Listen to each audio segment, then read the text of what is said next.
Hey there, subscribe to my channel, and also press this bell icon so you never miss any new updates, cause whenever we upload new video you will get a notification on your phone. The test is in 4 parts, Part 1, Part 2, Part 3, and Part 4. Now look at Part 1. Part 1. You'll hear a mother, Shirley, talking to Kate, an admissions officer at a school. First, you'll have some time to look at questions 1 to 3.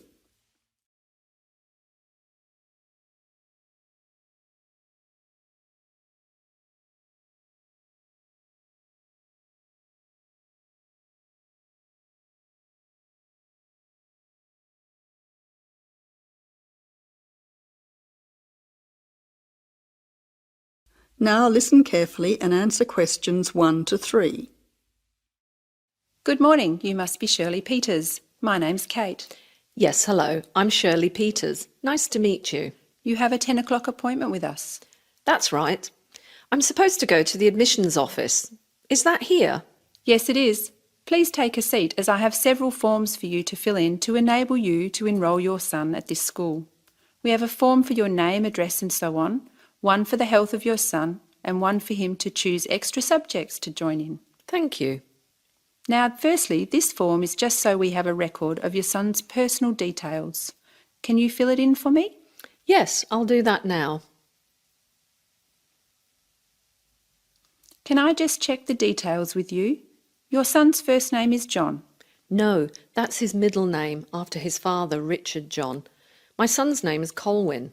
Can you please spell it C-O-L-W-I-N, not C-O-L-W-Y-N, as some people do? Yes, I'll make a note of that. And how old is Colwyn? I've put down that he's entering year 6, so therefore he's 11 years old, turning 12 this year. So at the moment, he's 11. Yes, correct. You now have some time to look at questions 4 to 10.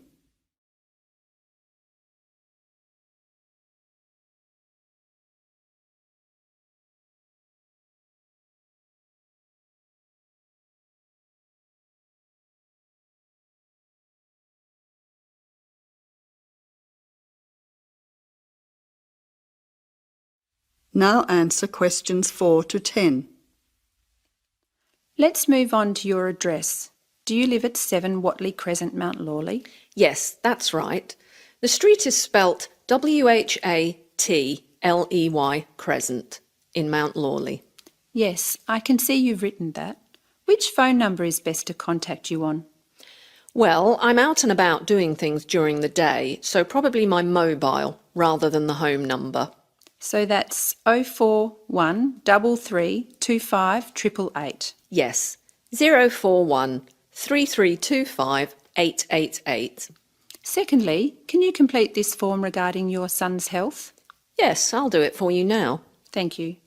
Now, can I go through the more important areas of this form with you to make sure our information is accurate? Yes, of course.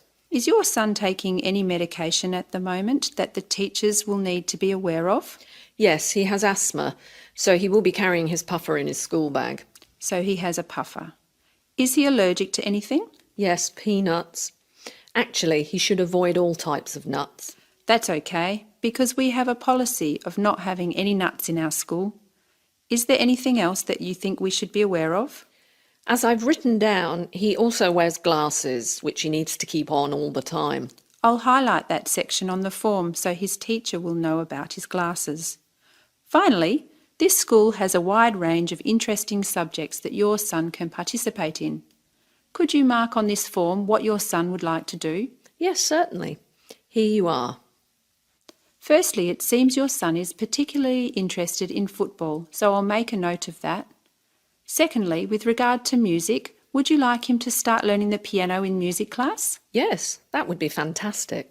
Now, turning to art, I'll let his art teacher know that he likes drawing cartoons. Wonderful. Finally, let's look at languages now. Did you know that Mandarin was actually only started at the school this year? Really? Well, I think Chinese would be the most useful, even though my son's friends have already been learning Indonesian and Italian. Well, now we have all the information we require about your son. We hope he enjoys himself at our school. I'm sure he will. That is the end of part 1. You now have half a minute to check your answers.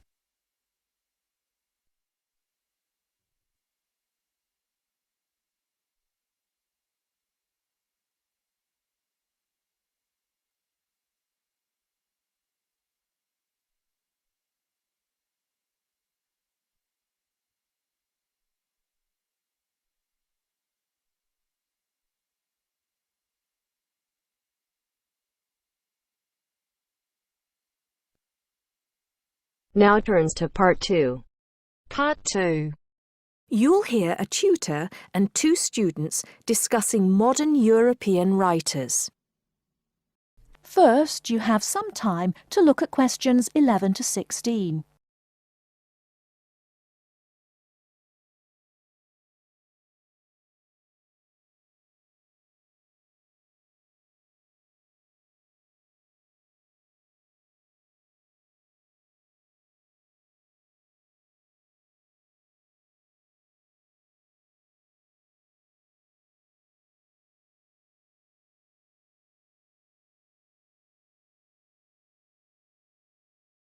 Now, listen carefully and answer questions 11 to 16.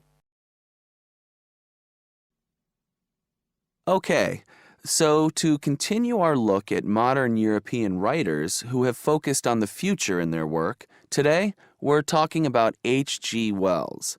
Last week, I asked you both to do some background research on Wells, which we're going to discuss now. Gitanjali, tell us about H.G. Wells. Right. So, H.G. Wells was a hugely successful British science fiction writer, writing at the end of the 19th and the start of the 20th century, and much of his work focused on predicting the future. Jason, do you think Wells was just using the future as a narrative device in his fiction? No. He really believed we can predict the future. In fact, he gave a speech at the Royal Institution in London in 1902 called The Discovery of the Future. And the point he was making was that by looking at what you know about the present and about science, it's quite possible to predict the future. Indeed. Gitanjali, do you think Wells was always optimistic in his predictions? Not at all. In fact, he varied in his predictions from being extremely pessimistic about the future to being optimistic. Interestingly, one theory I read links the attitude in Wells's work to his own health. When he was writing The Time Machine, which was published in 1895, he'd just been diagnosed with an incurable fatal disease. Not surprisingly, the book is very pessimistic, being about a dystopia in the future, a long time in the future, the year 802-701 in fact, where there are 2 races on Earth, the Morlocks and the Eloi, and the Morlocks actually eat the Eloi. I thought it was interesting, though, that it was H.G. Wells who actually came up with the phrase time machine, so despite being pessimistic, the work has had a lasting effect on our culture. Right. After The Time Machine, though, H.G. Wells didn't die, of course, and his recovery might be why he began to be a bit more optimistic about the future. So that brings us to his first utopia, Anticipations. Jason, tell us about that. Well, Anticipations, or to give it its full title, Anticipations of the Reaction of the Mechanical and Scientific Progress upon Human Life and Scientific Thought, was published in 1901 and was set in the New Republic of the year 2000. Some of the things Wells predicts are fairly close to our reality today, including 24-hour news, global telecommunications, and even a European Union. We'll come back to the accuracy of Wells's predictions a little later. Gitanjali, how was Wells's work received at the time? Well, although Wells was extremely successful, not everyone respected his work or his predictions.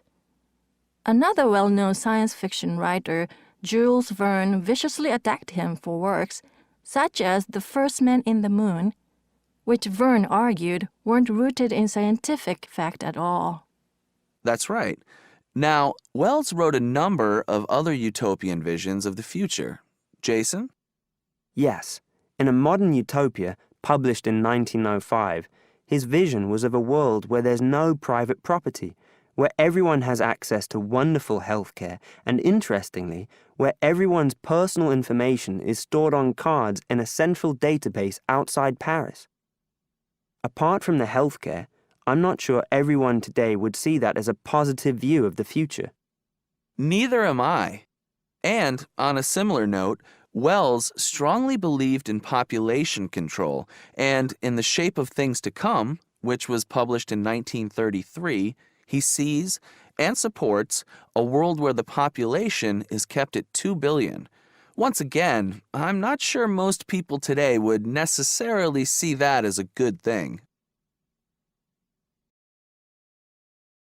Before you hear the rest of the talk, you have some time to look at questions 17 to 20.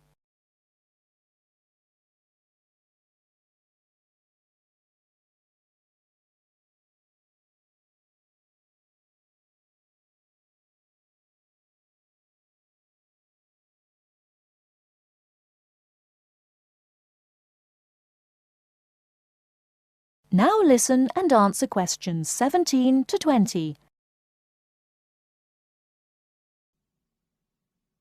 Gitanjali, in your research, did you come across anything about the world brain? Yes, I did. It's actually very interesting. Throughout the 1930s, Wells predicted and supported the setting up of a huge world encyclopedia.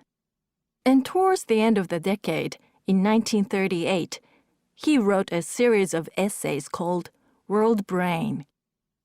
In these essays, he called for the world to make use of modern technology to create an enormous global encyclopedia so that all our knowledge is available to all people, not just an educated elite.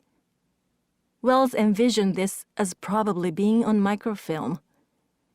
He thought it would allow anyone, anywhere in the world, to look at any book or any document.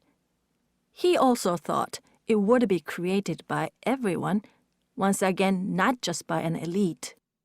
Yes, and as you can imagine, many people today say that the internet has basically fulfilled his prediction.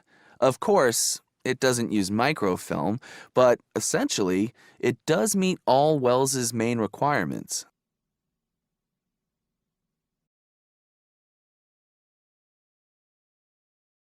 That is the end of part 2. You now have half a minute to check your answers.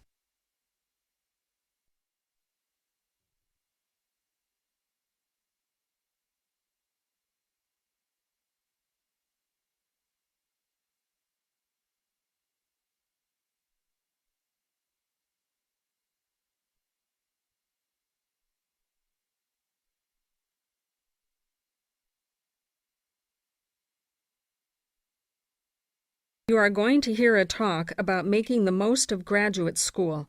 First, you have some time to look at questions 21 to 26.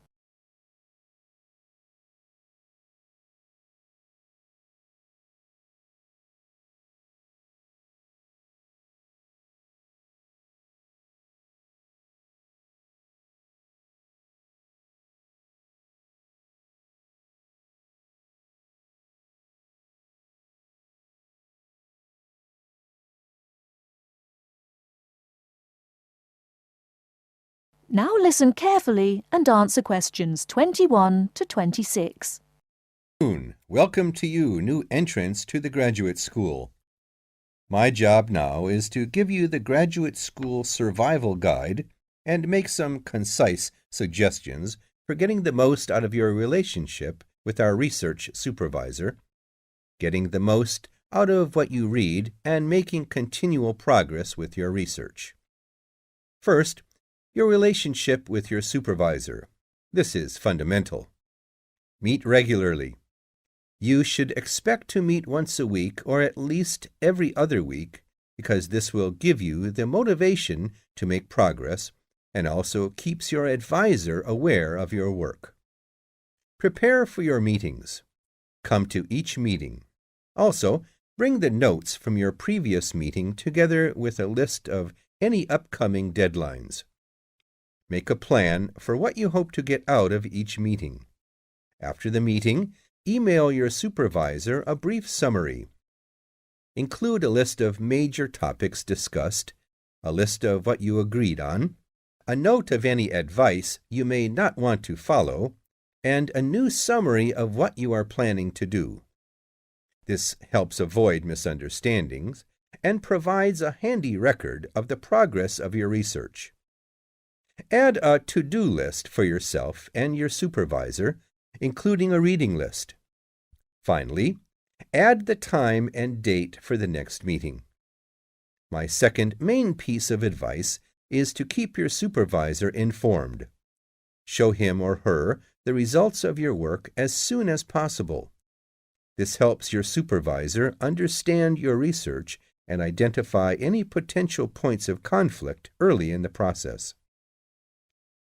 Include summaries of your work, including any results of experiments, and also anything you write about your research. Thirdly, communicate clearly. If you disagree with your advisor, state your objections and concerns clearly and calmly. If you feel that something about your relationship is not working, discuss it with him or her. Whenever possible, suggest steps that they could take to address your concerns. Under this heading, it is extremely important to take the initiative. You do not need to clear everything you do in your research with your advisor. He or she is busy too. You must be responsible for your own ideas and the progress of your work. Before you hear the rest of the talk, you have some time to look at questions 27 to 30.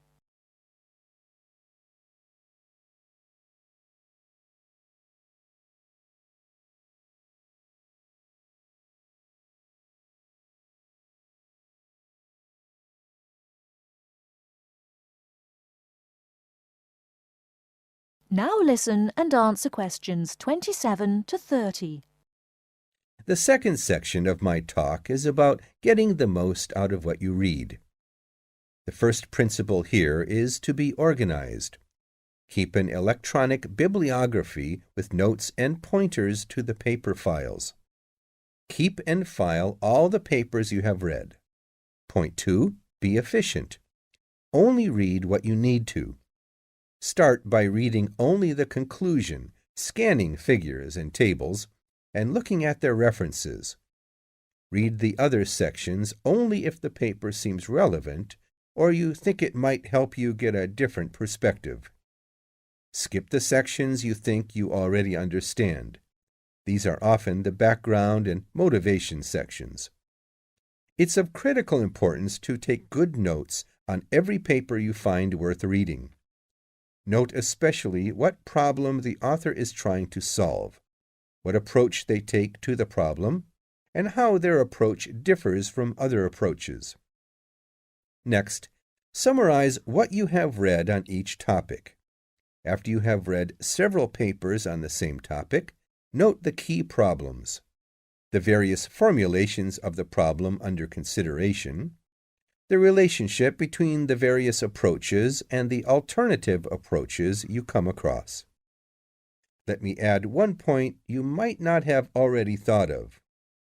Read PhD theses. Even though they are long, they can be very helpful for quickly learning about what has been done in your field of interest. Focus particularly on the background sections and method sections. Don't forget to read your advisor's thesis. This will give you an idea of what he or she expects from you. The third section of my talk is about making continual progress with your research. Keep a journal of your ideas. Write down every issue you are thinking about, even if you think it is stupid. This will help you keep track of your progress and keep you from going round in circles.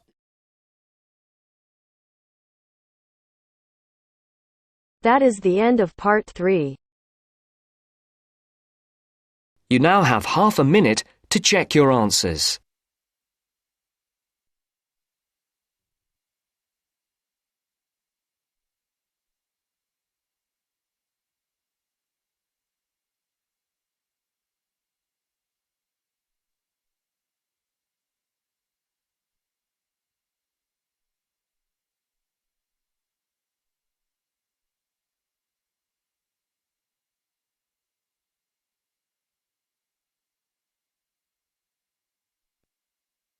Now turns to part 4.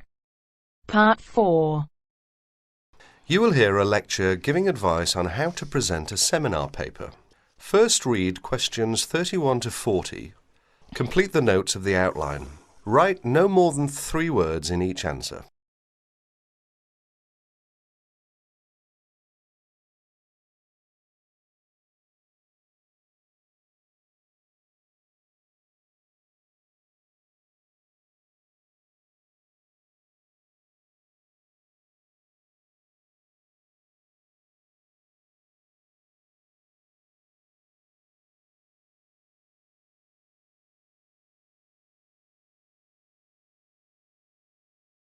In this talk, I'm going to give some advice on how to present a seminar paper. At one time, most university teaching took the form of giving formal lectures. Nowadays, many university teachers try to involve their students more actively in the learning process. One of the ways in which this is done is by conducting seminars. In a seminar, what usually happens is this. One student is chosen to give his ideas on a certain topic. These ideas are then discussed by the other students, the participants in the seminar. What I'd like to discuss with you today is the techniques of presenting a paper at a seminar. As you know, there are 2 main stages involved in this. One is the preparation stage, which involves researching and writing up a topic. The other stage is the presentation stage, when you actually present the paper to your audience. It is this second stage that I'm now concerned with. Let us therefore imagine that you have been asked to lead off a seminar discussion and that you have done all the necessary preparation. In other words, you have done the research and you have written it up. How are you going to present it? There are 2 ways in which this can be done. The first method is to circulate copies of the paper in advance to all the participants. This gives them time to read it before the seminar, so that they can come already prepared with their own ideas about what you have written. The second method is where there is no time for previous circulation, or there is some other reason why the paper cannot be circulated. In that case, of course, the paper will have to be read aloud to the group, who will probably make their own notes on it while they are listening. In this talk, I'm going to concentrate on the first method, where the paper is circulated in advance, as this is a most efficient way of conducting a seminar. But most of what I'm going to say also applies to the second method, and indeed may be useful to remember any time you have to speak in public. You will probably be expected to introduce your paper even if it has been circulated beforehand. There are 2 good reasons for this. One is that the participants may have read the paper but forgotten some of the main points. The second reason is that some of the participants may not in fact have had time to read your paper, although they may have glanced through it quickly. They will therefore not be in a position to comment on it unless they get some idea of what it is all about. When you are introducing your paper, what you must not do is simply read the whole paper aloud. This is because, firstly, if the paper is a fairly long one, there may not be enough time for discussion. From your point of view, the discussion is the most important thing. It is very helpful for you if other people criticize your work. In that way, you can improve it. Secondly, a lot of information can be understood when one is reading. It is not so easy to pick up detailed information when one is listening. In other words, there may be a lack of comprehension or understanding. Thirdly, it can be very boring listening to something being read aloud. Anyway, Some of your audience may have read your paper carefully and will not thank you for having to go through all of it again. Therefore, what you must do is follow the following 9 points. 1. Decide on a time limit for your talk. Tell the audience what it is. Stick to your time limit. This is very important. 2. Write out your spoken presentation in the way that you intend to say it. This means that you must do some of the work of writing the paper again, in a sense. You may think that this is a waste of time, but it isn't. If a speaker tries to make a summary of his paper while he is standing in front of his audience, the results are usually disastrous. 3. Concentrate only on the main points. Ignore details. Hammer home the essence of your argument. If necessary, find ways of making your basic points so that your audience will be clear about what they are. 4. Try to make your spoken presentation lively and interesting. This doesn't necessarily mean telling jokes and anecdotes, but if you can, think of interesting or amusing examples to illustrate your argument. Use them. 5. If you are not used to speaking in public, write out everything you have to say, including example, etc. Rehearse what you are going to say until you are word perfect. 6. When you know exactly what you are going to say, reduce it to outline notes. Rehearse your talk again, this time from the outline notes. Make sure you can find your way easily from the outline notes to the full notes, in case you forget something. 7. At the seminar, speak from the outline notes, but bring both sets of notes and your original paper to the meeting. Knowing that you have a full set of notes available will be good for your self-confidence. 8. Look at your audience while you are speaking. The technique to use is this. First, read the appropriate parts of your notes silently. If you are using outline notes, this won't take long. Then, look up at your audience and say what you have to say. Never speak while you are still reading. While you are looking at your audience, try to judge what they are thinking. Are they following you? You will never make contact with your audience if your eyes are fixed on the paper in front of you. 9. Make a strong ending. One good way of doing this is to repeat your main points briefly and invite questions or comments. Perhaps I can sum up by saying this. Remember that listening is very different from reading. Something that is going to be listened to has therefore got to be prepared in a different way from something that is intended to be read. That is the end of part 4. You now have half a minute to check your answers.